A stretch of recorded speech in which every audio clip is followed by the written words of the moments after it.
These are the learning objectives. What all you should know about the disorders of tongue.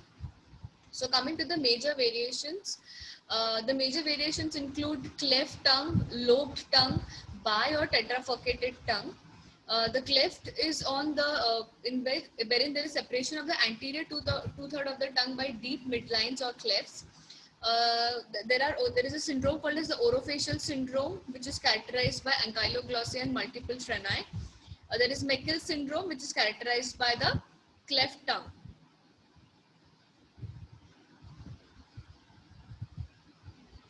I am not letting anybody else come into this meeting now.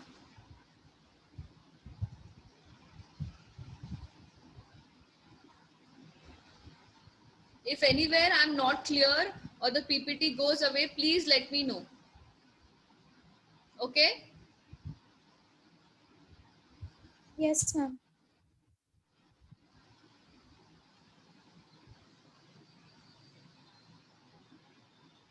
So first group of disorders that we are going to learn are the aglossia, hypoglossia or microglossia. So aglossia means absence of the entire tongue. Hypoglossia or microglossia means a smaller tongue, smaller than normal. So hypoglossia or microglossia is a rare congenital anomaly and is associated with the hypoglossia hypodactylia syndrome, in which only a tiny nodule of the tongue develops from the copula. So basically tongue is there, but it is very small. There is only a, you can call it as a rudimentary tongue. Very small portion of the tongue is there in the oral cavity.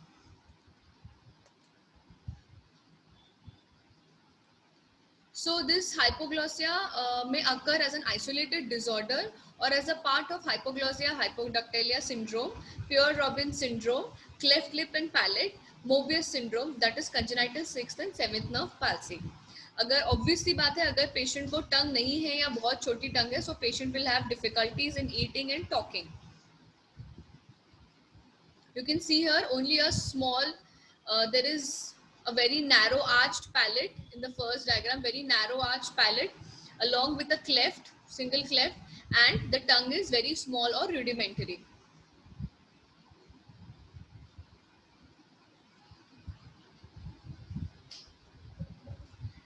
The other disorder is the macroglossia. Just microglossia means small tongue, so macroglossia means a large tongue.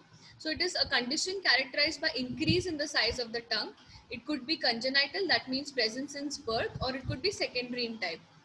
Congenital macroglossia is basically due to overdevelopment of the musculature of the tongue. ज़्यादा muscle develop होने के वजह से टंग का bulk बढ़ जाता है and hence the person has a larger tongue. And secondary macroglossia occurs as a result of a tumor in the tongue, such as lymphangioma, hemangioma, or neurofibromatosis. Macroglossia can be seen in infants, but tongue size may remain above normal in adulthood also, adulthood and childhood. As your hyoid bone descends with age, as the age increases, macroglossia may or may not improve.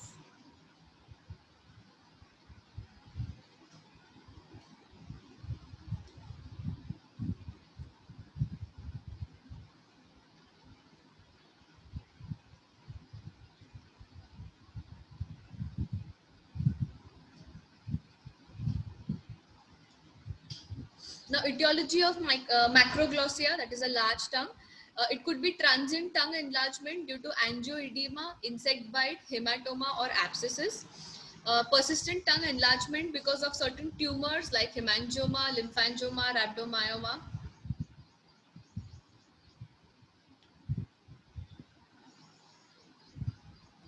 Chronic inflammatory processes like Melkenser-Rosenthal syndrome, syphilis, actinomycosis, leprosy, and sarcoidosis.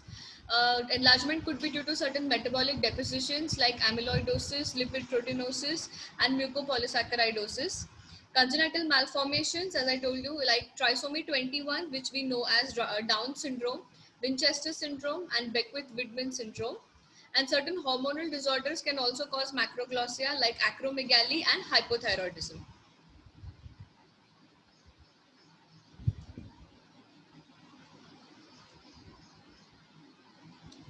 The patient, obviously, as I told you, has difficulty in speaking, chewing, swallowing. There could be airway obstruction, and constantly there is drooling of saliva from the corners of the mouth because of the large tongue, and it could be embarrassing for the patient. Macroglossia also produces displacement of teeth and malocclusion. Crenations or indentations are seen on the lateral border of the tongue, very important feature of macroglossia. Because the tongue is so large, it occupies almost the entire oral cavity, hence it is constantly traumatized by the teeth, and that is why there are indentations on the lateral borders of the tongue. It may also produce mandibular prognathism. It is associated with syndromes, as I told you, Down syndrome and Beckwith-Widman syndrome. Histopathologically, if you take a histopathological specimen of a tongue with macroglossia, you will be able to see hypertrophy and hyperplasia of the muscle cells. Treatment, you have to first remove the primary cause which is causing your macroglossia. If it is very large, then you can use surgery. You can use surgery to reduce the size of the tongue, and sometimes you can use some palatal devices to stimulate the muscle tone and to achieve a proper tongue position. And of course, the secondary problems that occur because of macroglossia, you have to correct them also, like the dental deformities, and you can give the patient some kind of speech therapy.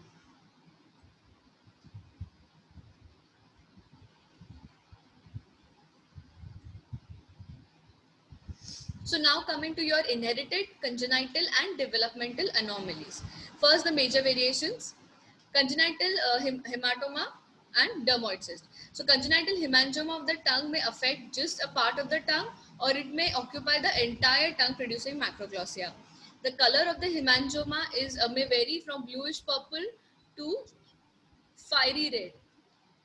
Pain may occur due to traumatization or secondary inflammation. In severe cases, there may be loss of mobility of the tongue.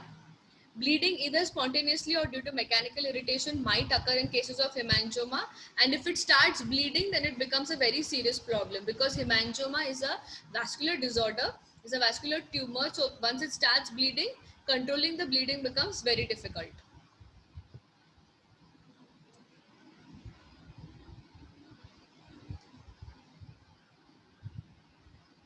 Next is the dermoid. Next congenital disorder is the dermoid cyst. Dermoid cyst is actually a more common cyst of the body and less commonly occurs in the oral cavity. And if it is seen, it is usually seen on the dorsum of the tongue at the site of the fusion of the embryonic element. So dermoid, this is how a dermoid cyst of your tongue will look like. Mostly it is painless and does not interfere with your functions of the tongue. But if it grows very large in size, then it may affect the mobility of the tongue, speech, swallowing, talking, and everything. Otherwise, it remains small. Another congenital disorder of tongue is a lymphangioma. Lymphangioma is a benign lesion characterized by proliferation of lymphatic vessels. Majority of the lymphangomas are located on the dorsal surface of the anterior part of the tongue, but size may vary from pinhead dimension to massive lesions involving the entire tongue and the surrounding structures. The classic differentiating feature of lymphangioma is it is slightly bluish in color because of the lymph, the fluid that is there in the tumor.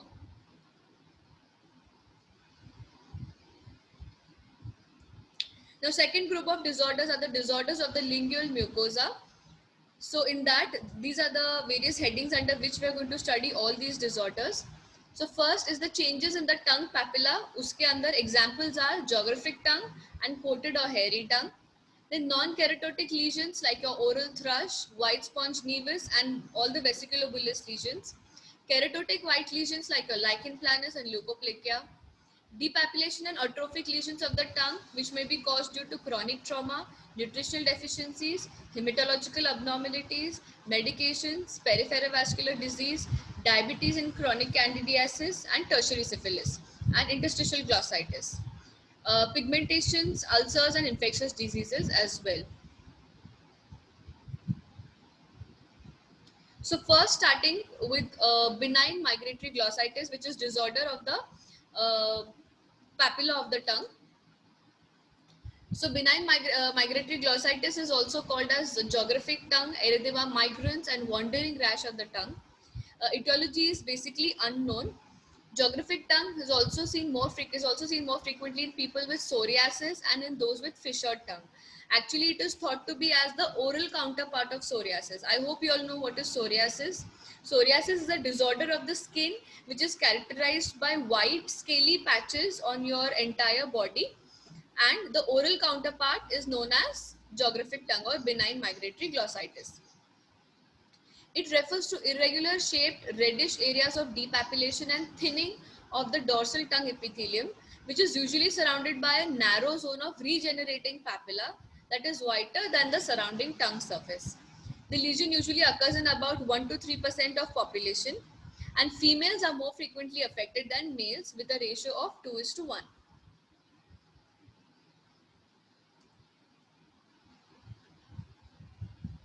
Here you can see this is benign migratory glossitis or geographic tongue. It is basically area of depapillation and reddening surrounded by a more whiter area of tongue. It is mostly seen on the anterior two-third of the dorsal tongue mucosa. Most of the times the patient will not complain of any problems. It will be asymptomatic, but sometimes patient might complain of a burning sensation over the depapillated areas. There is basically loss of filiform papillae which produces pink to red smooth shiny surfaces except for the residual fungiform papillae. There are areas of desquamation that remain for a short time in one location and then they heal and then they appear in another location, and therefore it is called as migratory glossitis because it keeps migrating. एक जगह पर lesion होगा, it will remain there for a short period of time, it will heal properly and then it will again arise in another location. इसलिए उसको migratory glossitis बोलते हैं. So treatment, as I told you, this is most of the times asymptomatic, so treatment will not be required. Only if it is symptomatic और अगर patient बोल रहा है कि मुझे burning sensation है, so you can give some anesthetic agents like your mucopain, just your local anesthetic agents, benzocaine jelly or lignocaine jelly, anything you can give. If it is severe, then you can give some systemic anti-inflammatory agents like your paracetamol or your NSAIDs, any very minor anti-inflammatory agents you can give. Certain mouth rinses with anesthetic solutions can be given. Corticosteroid sprays can be applied directly over the tongue to give a instant relief or very rapid relief. And zinc supplements have been shown to improve the condition in benign migratory glossitis. So you can give some zinc supplements also. Am I clearly audible? Yes, ma'am. And the PPT is also properly seen? Yes, ma'am. Okay.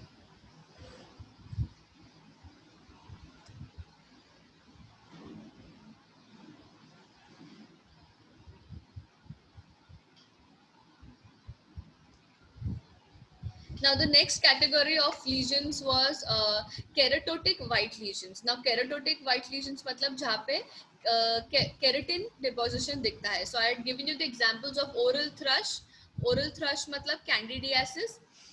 Candidiasis के दो forms होते हैं, एक pseudomembranous candidiasis and atrophic candidiasis. So pseudomembranous candidiasis is also called as oral thrush.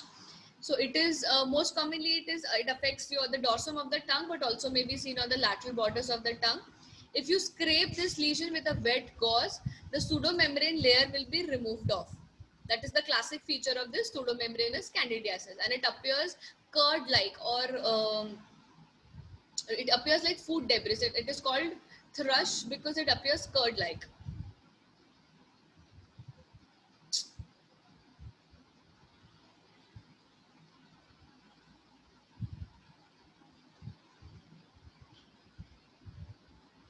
Lichen planus of the tongue, it might occur on the tongue, mostly on the lateral borders of the tongue. It will show you the characteristic Wickham striae or lacy reticular interlacing pattern by which you can identify that it is lichen planus. Most commonly it will be seen in females, and patient might give you complaint of burning sensation in the mouth. The next keratotic white lesion on the tongue that is seen is leukoplakia. Leukoplakia is exclusively associated with the habit of tobacco, and the most common site on the tongue is the lateral border of the tongue, and it appears as a thick keratotic lesion showing cracked mud appearance. Cracked mud मतलब जब बहुत sunny weather होता है and when the mud becomes cracked, it shows like a pattern on the mud. So similar pattern is seen in leukoplakia cases. That is why it is called as cracked mud pattern. And patient may not be even aware of this patch because most of the times it is asymptomatic. So proper history will lead to the diagnosis of leukoplakia.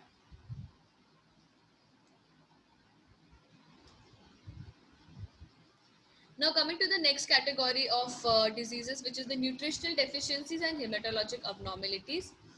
The term atrophic glossitis is used to describe the appearance of tongue that results from various nutritional deficiencies and hematologic abnormalities. Atrophic glossitis matlab there will be redness, loss of papilla and painful swelling of the tongue. The terms raw, beefy, magenta, bright red, Hunter's glossitis is used to describe the tongue with atrophic glossitis. Now, the first and very common cause of glossitis involving the tongue is iron deficiency anemia. In our OPD, we get so many female patients who are suffering from iron deficiency anemia and they are not even aware of it. Just by looking into their oral cavity and just by examining their tongue, we are able to diagnose that the patient is suffering from iron deficiency anemia, because there are certain pathognomonic features that occur in iron deficiency anemia which will affect your tongue.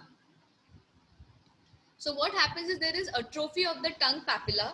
The atrophic changes on the dorsum of the tongue appear first at the tip and the lateral borders with loss of filiform papillae. Always remember, सबसे कोई भी pathology हो टंग की, सबसे पहले filiform papillae का loss होता है, उसके बाद फंगीफॉर्म, उसके बाद सर्कमवैलिड, सबसे पहले फिलिफॉर्म पैपिले जाएंगे. सो आई डेफिशिएंसी एनीमिया में भी यही हो रहा है, पहले लॉस ऑफ पैपिला होगा टिप और लैटरल बॉर्डर्स पे and slowly it might involve to may involve the entire tongue. There will be loss of papillae on the entire tongue. Such kind of tongue is called as ball tongue because papillae nahi dikh rahe, so it is called as the ball tongue. In extreme cases, as I told you, entire dorsum becomes smooth and glazed. The tongue is very painful and may be pale or fiery red. Now, in iron deficiency anemia is associated with a syndrome called as the Plummer-Vinson syndrome. Very important. Plummer-Vinson syndrome is characterized by hypochromic microcytic type of anemia, dysphagia, dystrophy of nails, and glossitis. If you see all these features along with your iron deficiency, anemia along with these three features, then you can call it as a Plummer-Vinson syndrome. In Plummer-Vinson syndrome, there will be atrophy of the tongue papillae. The tongue will become red and painful and occasionally enlarged.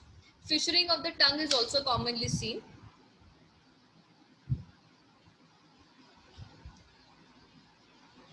So, if you see all these features, you have to give the diagnosis as Plummer-Vinson syndrome. Next cause of your glossitis or atrophic glossitis is pernicious anemia. Pernicious anemia is caused because of the lack of vitamin B12 in the diet, either due to deficiency of intrinsic factor. There is atrophy of the fungiform and the filiform papillae both. Initially, an active inflammatory reaction with tenderness, rawness, and edema is present, which may interfere with eating, swallowing, and talking. In advanced cases, the dorsum of the tongue is completely atrophic, smooth with fiery red surface. The tongue appears flabby because the normal muscle tone is reduced. The tongue shows lobulation. Sometimes the surface of the tongue shows variation in color, with some areas red and some areas pale. The tongue may also show paresthesia. Very important. Vitamin B12 is responsible for proper function of your nervous system, for the proper functioning of your nerves. So deficiency of vitamin B12 may also show some kind of paresthesia in your tongue also. Next deficiency is niacin and folic acid deficiency.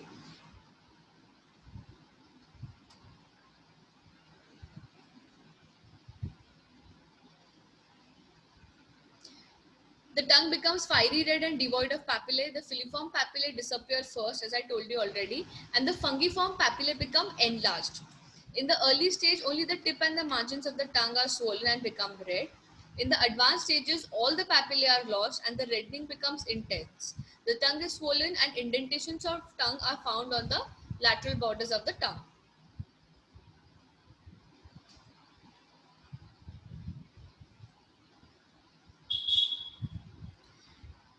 Next cause of your glossitis are tertiary syphilis and interstitial glossitis. There is a lesion that occurs in syphilis, in tertiary syphilis, which is called as the gumma. So gumma formation is it is more diffuse granulomatous lesion as compared to interstitial glossitis. It is non-ulcerating, irregular indurations with asymmetric pattern of grooves altering with leukoplakia and an atrophic field covering the entire dorsum of the tongue. Initially, the tongue is enlarged, but later it may become small again. Most commonly, syphilis is seen in males. Other causes are pigmentation. There could be racial melanin pigmentation of the tongue, endogenous pigmentation endogenous pigmentation like jaundice, which causes yellow discoloration of the skin and mucous membrane, Addison's disease and McCune-Albright syndrome, which causes bronzing of the skin and the mucous membrane. Exogenous like hairy tongue, dye from candy, metal restorations, mouth rinses, some medications, and certain habits.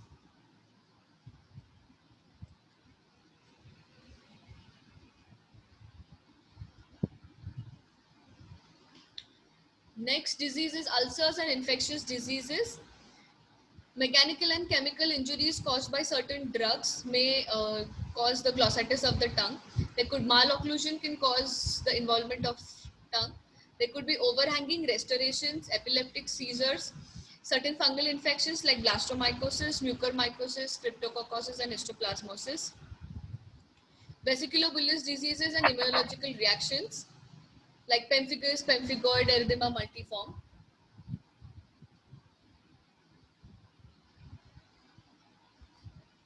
The third major category of disorders of tongue is the disorders affecting the body of the tongue. Till now we were studying the lingual mucosa or the tongue mucosa. Now we are studying the disorders that affect the body of the tongue. And the examples are squamous cell carcinoma, that is your malignant cancer, benign tumors like amyloidosis, benign tumors, then there could be amyloidosis, infections, neuromuscular disorders, sleep apnea syndrome, MPDS, and vascular disorders. So neuromuscular disorders, they could be central, peripheral, or muscular origin in nature. The features are dysphasia, it is caused by weak tongue muscle, dystonia, that is abnormal increase in the muscular tone, which results in the fixed abnormal posture. Dyskinesia, that means repeated uncontrolled muscular activity. So these are the features of your neuromuscular disorder if they are affecting the tongue. Myasthenia gravis, it causes weakness and easy fatigability of facial, oculomotor, larynx, pharynx, and respiratory muscles. Their patients will complain of certain speech problems. And if there is paralysis of the entire tongue, it is called as glossoplegia, in which the patient is unable to move the tongue for any function whatsoever. Last is the vascular disorders. Vascular disorders are nothing but like atherosclerosis occurs in the heart, it might occur in the lingual vessels by thrombotic, hemorrhagic, ulcerative changes, which lead to the occlusion of the arteries. And these disorders again, the probability increases with increasing age. Certain benign tumors of the tongue which affects the body of the tongue are fibroma, hemangioma, lymphangioma, rhabdomyoma, and lipoma.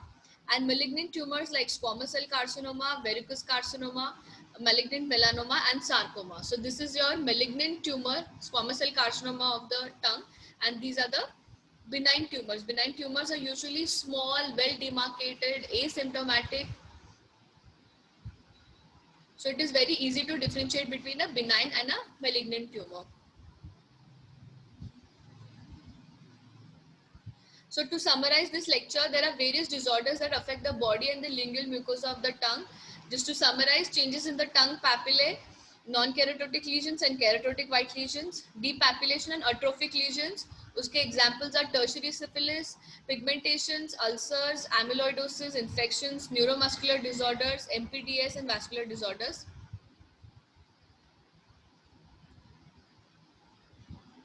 So these are the MUHS MUHS appeared questions that have occurred in the exams.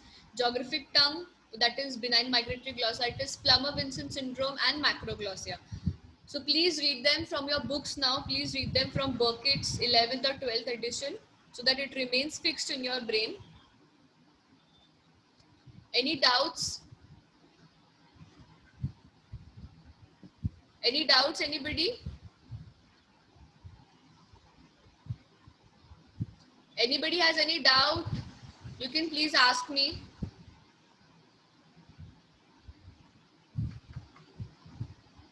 Am I audible? Utkarsha, Khushbu, Mayur.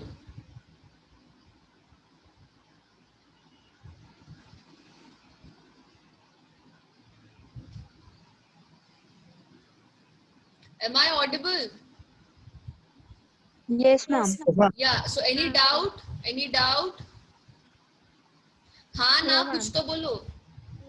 No, ma'am. No, Okay. ma'am. Okay. Anjali Ahuja. Yes, ma'am. Please send me the attendance for today's lecture Yes, ma'am. and send it on my private WhatsApp. Don't send it on the group. Yes, ma'am. You can, okay, please send it on the group also. Send it on the group also and send it to me on private also. Okay, ma'am. Okay.